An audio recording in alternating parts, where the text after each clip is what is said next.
Ashama harka fuunee akkam jirtu kabajamtootaa fi hordoftoota keenya miidiyaa Afaan Oromoo oduu yeroo kanaaf qabannee dhiyaanne kan simbiraan geenyu ta'a.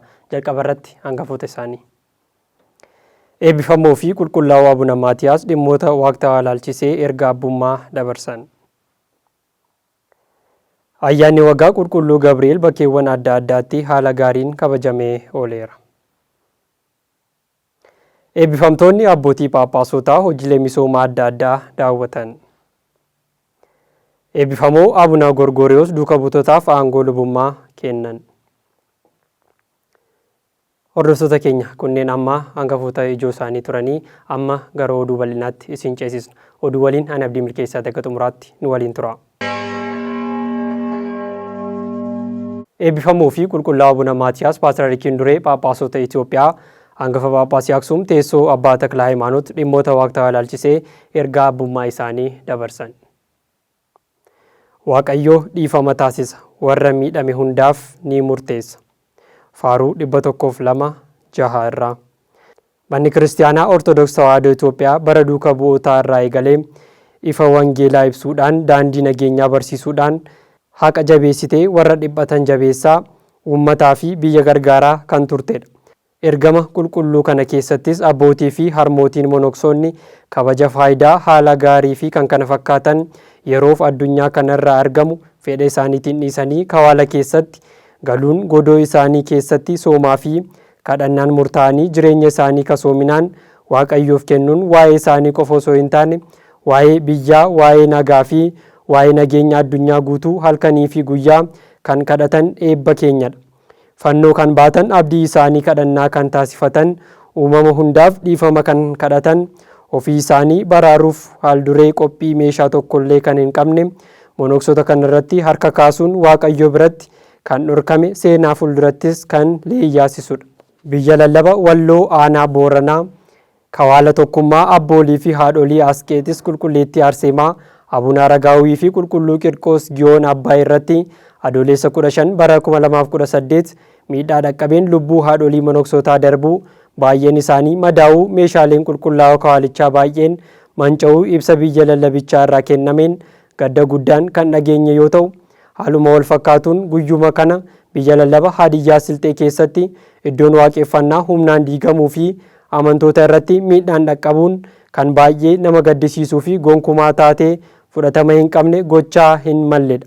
Kanaafuu kawaalota bakkee kadhannaa gidduu gala barumsaa duudhaa nagaa fi hafuurawaa ta'an kanneen eeguun dhimma amantaa tokko qofa osoo hin taane kabaja dhala namaa olaantummaa seeraa fi itti gaafatamummaa nageenya biyyaa eegsisuu kan ofirraa qaban aangawoota gulantaan argamanii fi qaamolee seera kabachiisanis kan dabalatu waan ta'eef qaamolee miidhaa sukkanneessaa qaqqabsiisan seeraaf dhiyeessuun kawaalonnii fi araddaaleen biroo nageenyi isaanii akka eegamuuf warreen miidhaman deeggarsi barbaachisu akka taasifamuuf har'a jabeessinee gaafanna.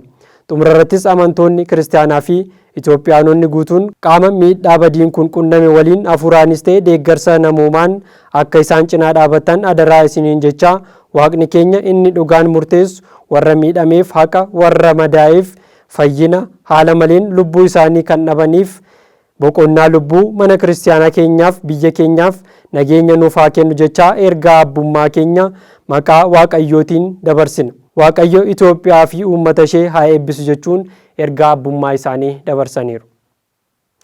Ayyaanni waggaa ji'a adoolessaa hangafa ergamoota qulqulluu Gabri'eel akka mana kiristaanaa Ortodoksii Tawaahidoo Itoophiyaatti bakkeewwan adda addaatti haala duudhaa isaa eeggateen kabajamee ooleera.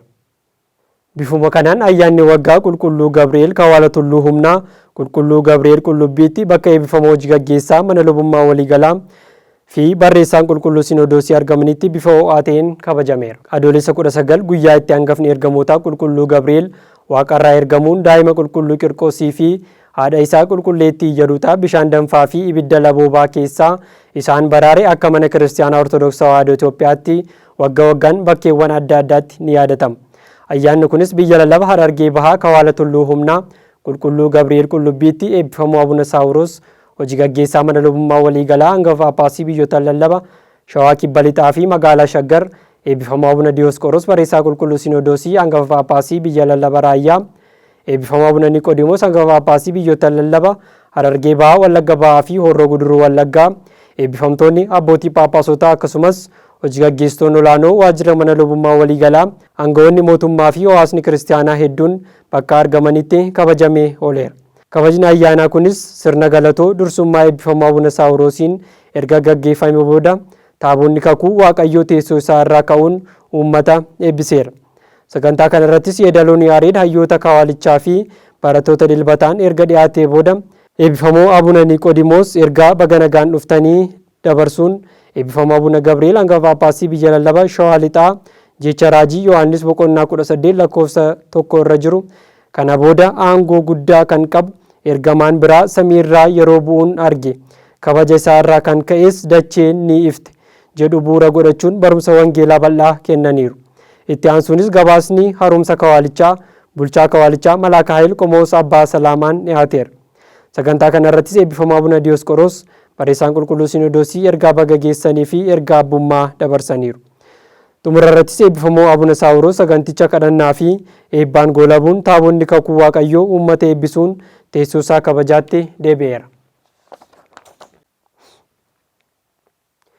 Oduma wal fakkaatuun ayyaanni hangafa ergamootaa qulqulluu Gabri'eel mana kiristaanaa Makaana Birhaan qulqulluu Gabri'eel Qaallittiitti bakka eebbifamaa Abuna Hiriyaaqoos argamanitti kabajamee ooleera. Ayyaanni hangafa ergamootaa qulqulluu Gabri'eel biyya lallabaa magaalaa Finfinnee jalatti kan argamu mana kiristaanaa Makaana Birhaan qulqulluu Gabri'eel Qaallittiitti bakka eebbifamaa Abuna Hiriyaaqoos hangafa Phaaphaasii biyyoota lallabaa Finfinnee fi Hadiyyaa Silxee argamanitti kabajameera. Kabaja ayyaana kana irrattis hojii gaggeessaan biyya lallabaa magaalaa Finfinnee Malaaka Mihirat Qomoos Abbaa Gabramadeen Nugusee ani Waaqayyo fuuldura kanan dhaabadhu Gabri'eelidha mata duree jedhu bu'uura godhachuun barumsa wangeelaa kennaniiru. Eebbifamummaan isaanis ergaa dabarsaniin akka qulqulleettii Iyaluuxaa fi qulqulluu Qirqos jireenya hafuuraa jiraachuu qabna jechuun ijoolleen akka qulqulluu Qirqos jireenya hafuuraatiin jabaatanii akka guddataniif maatiin itti gaafatamummaa isaanii seeraan bahachuu akka qaban hubachiisaniiru. Xumura irrattis kadhannaa fi eebba eebbifamummaa isaaniin sagantichi goolabameera. Kanumaan wal qabatee ayyaanni hangafa ergamootaa qulqulluu Gabri'eel Kawaala Baatuu Hamara Birhaan bakka eebbifamoo Abuna Gorgoriyoos argamanitti kabajamee ooleera. Biyya lallabaa Shawaa Bahaa Kawaala Hamara Birhaan qulqulluu Gabri'eel Baatuutti ayyaanni hangafa ergamootaa qulqulluu Gabri'eel bakka eebbifamoo Abuna Gorgoriyoos hangafa Phaaphaasii biyya lallabaa Shawaa Bahaa itti gaafatamaa olaanaa Kawaala Hamara Birhaan qulqulluu Gabri'eelii fi kolleejaa Hafuurawaa Baatuu argamanitti haala ho'aan kabajameera. Kabaja ayyaana kana irrattis itti gaafatamaan kutaa lallabaa wangeelaa biyya lallabichaa Qomoos Abbaa Haayila Gabri'eel Tasfaa mata duree ani Waaqayyo fuuldura kanan dhaabadhu Gabri'eelidha jecha wangeela Luqaas boqonnaa 1 lakkoofsa 19 irra jiru bu'uura godhachuun seenaa wareegamaa qulqulluu Qirqoosii fi qulqulleettii Iyaluuxaa ibsuun mootummaan samii dhaaluuf rakkinaa fi du'a hadhaa'aa obsanii amantaa isaanii akka eeggatan ibsuun akkasumas waa'ee tajaajilaa fi araarsummaa ergamootaa qulqullootaa barumsa bal'aa kennaniiru. Eebbifamummaan isaanis amantootaan baga geessan jechuun qulqulloonni wareegamtootaa kun qabsuuraa isaanii raawwachuun kabajaaf akka dhaqqaban ibsuun Kawaalli Hamara Birhaan of danda'ee hambaalee seena qabeessa hafuuraa abbootii darban irraa fudhatee eegee yoonaan ga'uu isaa kaasuun nutis amantaa Ortodoksii Tawaahidoo fi mana kiristaanaa abbootii keenya irraa fudhanne eegnee dhaloota dhufuuf dabarsuu qabna jedhaniiru. Xumura irratti sagantichi kadhannaa fi eebbaan goolabameera. Gabaasni kan miidiyaa Hamara Tawaahidooti.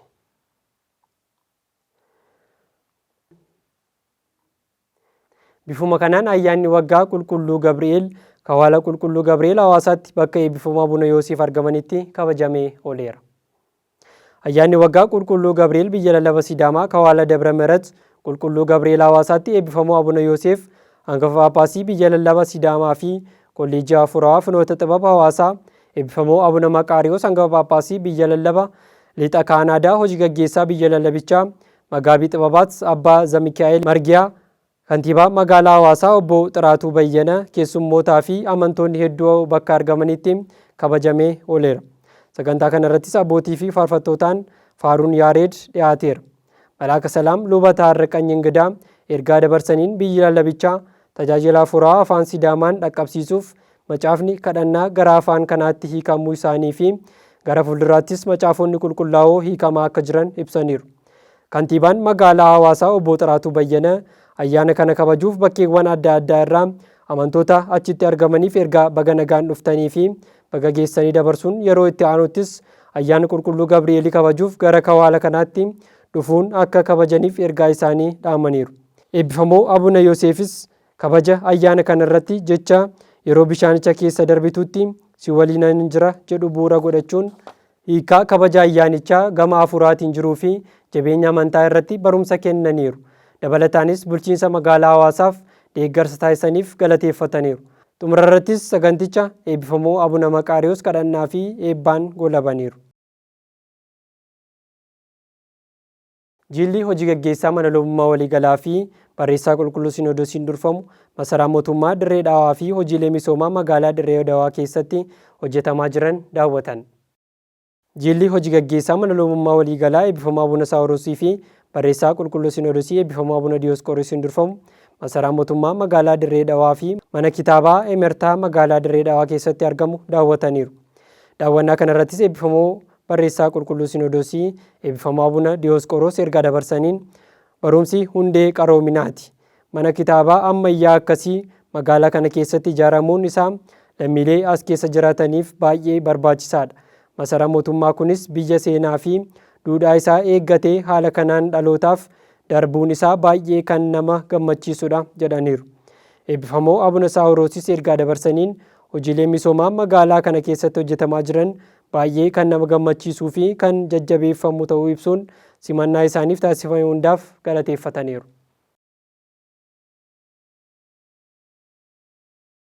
Jilli hojii gaggeessaa mana lubummaa waliigalaa fi barreessaa qulqulluu Sinodoosiin durfamu kawaala Malkaa Jabduu Geetesemaanii Abuna Aragaawwiitti daawwannaa taasisan. Eebbifamoo Abuna Saawuroos hojii gaggeessaa mana lubummaa waliigalaa teessoo paatriyaarkii hanga paappaasii biyyoota lallaba Shawaa Kibba Lixaa fi magaalaa Shaggar eegaa olaanoo kawaala dargaggoota fayyisaa addunyaa eebbifamoo Abuna Diyoosqoroos barreessaa qulqulluu Sinodoosii hanga paappaasii biyya lallaba raayyaa akkasumas eebbifamtoonni abbootii paappaasotaa hooggantoonni qajeelchaalee mana lubummaa waliigalaa fi biyya lallaba Dirree Dhawaa hedduun Malkaa Jabduu kawaala Geetesemaanii Abuna Aragaawwii daawwataniiru. Eebbifamoo Abuna Bartaloomewoos hanga paappaasii biyya lallaba Dirree Dhawaa kawaalicha keessa yeroo ammaa kana daa'imman maatii hin qabne sadarkaa umurii garaagaraa irra jiran bakka garaagaraa amantaa garaagaraa irraa dhufan 120 jiraachuu ibsuun dabalataanis bakka kana keessa rakkina bishaanii kan jiru ta'uu kaasuun kun ammoo jireenya daa'immanii kanaaf baay'ee yaaddoo ta'uu himuun biyyi lallabichaa rakkoo kana furuuf tattaaffii guddaa taasisaa turuu yaadachiisuun guyyaa kanattis daawwannaa kana irratti kan argaman itti aanaan kantiibaa magaalaa Dirree Dhawaa rakkoo kanaaf yeroo dhiyootti furmaata ariifachiisaa akka kennan waadaa galuu eebbifamummaan isaanii ibsaniiru. Sagantaa daawwannaa kanarrattis eebbifamoo Abuna Malkiiseedeq Wangeela Luqaas boqonnaa 2 lakkoofsa 40 irra sagalee jiru ka'umsa godhachuun barumsa wangeelaa ergaa fi gorsa abbummaa dabarsaniin manni kiristaanaa daa'imman kana karaa lamaan karaa jireenya hafuuraa fi barnoota biyya lafaan qaroomsaa jiraachuu kaasuun manni kiristaanaa jireenya bara baraa bakka itti argatanii fi bakka itti eebbifaman ta'uu ibsaniiru. Dabalataanis kawaalli kun eebbifamoo fi qulqullaa'oo Abuna Phaawulos Paatriyaarkii Itoophiyaa arfaffaan hundeeffamuu kaasuun hojii qulqullaa'aa isaan hojjetan kun yeroo hundaa seenaa irratti akka yaadatamu isaan taasisuu kaasuun yeroo ammaa kanas eebbifamoo fi qulqullaa'oo Abuna Maatiyaas Paatriyaarkii eebbifamoo hojii gaggeessaa mana lubummaa waliigalaa teessoo paatriyaarkii Abuna Saawuroos eebbifamoo barreessaa olaanoo qulqulluu Sinodoosii eebbifamoo Abuna Diyoosqoroosii fi hanga paappaasii biyya lallabichaa eebbifamoo Abuna Bartaloomewoos hordoffii taasisaa jiraniin kawaalli kun gara fuulduraatti cimee akka itti fufu taasisuu kaasuun guyyaa kanatti rakkoo bishaanii kawaala kana keessatti mul'achaa jiruuf furmaata ni kenna jedhanii waadaa kan galan itti aanaan kantiibaa magaalaa Dirree Dhawaa galateeffataniiru. Xumurarratti sagantichi kadhannaa fi eebba eebbifamoo Abuna Malkiiseedeqiin goolabameera. Haaluma kanaan jilli hojii gaggeessaa mana lubummaa waliigalaa fi barreessaa qulqulluu Sinodoosiin durfamu Kaatedraal Saabaa Dabra Haayil Qulqulluu Gabri'eel Dirree Dhawaatti argamuun kilinika giddu galeessaa fi gamoo hunda galeessaa abbaa darbii 3 eebbisan. Hojii gaggeessaa mana lubummaa waliigalaa eebbifamoo Abuna Saawuroosii fi barreessaan olaanaa qulqulluu Sinodoosii eebbifamoo Abuna Diyoosqoroos biyya lallaba magaalaa Dirree Dhawaa Kaatedraal Saabaa Dabra Haayil Qulqulluu Gabri'eel Dirree Dhawaatti argamuun kilinika giddu galeessaa fi gamoo hunda galeessa abbaa darbii 3 kaatedraalichaa eebbisaniiru. Gamoon hunda galeessa abbaa darbii 3 kunis of keessatti waajjira 22 fi galma hunda galeessa tajaajila garagaraaf oolu of keessatti kan qabate yoo ta'u Gamoon kunis kaaree meetira 225 irratti buufatee kan argamudha. Eebbifamoo Abuna Gorgoriyoos tajaajiltoota 89f aangoo lubummaa kennan. Eebbifamoo Abuna Gorgoriyoos hangafa Phaaphaasii biyya lallaba Shawaa Bahaa hoogganaa Kawaalaa Marbiraan Qulqulluu Gabri'eel fi Kolleejjii Hafuuraa Baatu kabaja sirna ayyaana waggaa Qulqulluu Gabri'eel irratti duuka butoota 73 aangoo diyaaqonummaa, diyaaqonoota 16 ammoo aangoo lubummaa, walumaa galatti tajaajiltoota 89 ta'aniif aangoo lubummaa kennaniiru. Eebbifamummaan isaanii tajaajiltoota aangoo lubummaa fudhataniif ergaa dabarsanii luboonni hawaasa kiristaanaa barumsa wangeelaan akka eegan, akka hafuuraatti abbaa gaabbii ta'uun amantoota amantii fi hojii gaariin akka eegan hubachiisaniiru. Diyaaqonoonnis gad of qabuu fi ajajamuun luboota akka tajaajilaniif ergaa abbummaa isaanii dabarsaniiru. Xumurarrattis qabeenya hafuuraa qulqulluu seeraan fayyadamuun mana kiristaanaa kan giddu galeeffate hojii addunyaa osoo hin taane kan hafuuraa hojjechuun mana kiristaanaa kabajaa fi tajaajila duuka bu'ummaa ishee itti fufsiisuuf akkasumas dhaloota dhufuuf dabarsuu akka qaban hubachiisaniiru. Gabaasni kan miidiyaa Amara Tawaayidooti. Kabajamtootaa fi hordoftoota keenya miidiyaa OTC Afaan Oromoo oduun yeroo kanaaf qabannee dhiyaanne kana gaammaatti daawwattan ture. Oduu waliin ana Abdii Milkeessaan ture. Qophiilee OTC Afaan Oromoo afaan waliin turtii gaarii.